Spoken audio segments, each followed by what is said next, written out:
বলতে চেয়ে মনে হয়, বলতে তবু দেয় না হৃদয়, কতটা তোমায় ভালোবাসি।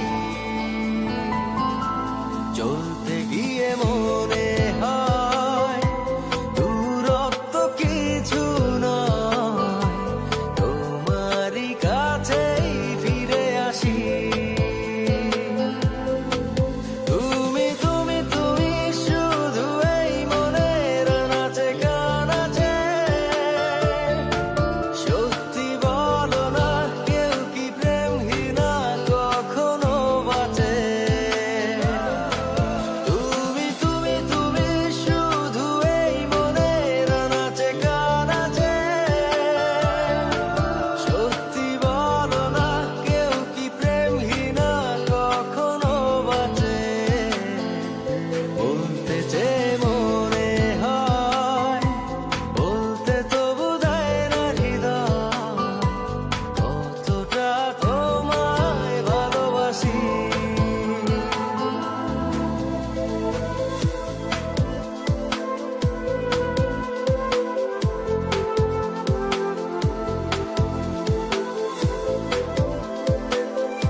মেঘের খামে আজ তোমার নামে উড়ো চিঠি পাঠিয়ে দিলাম, পড়ে নিও তুমি, মিলিয়ে নিও, খুব যতনে তা লিখেছিলাম।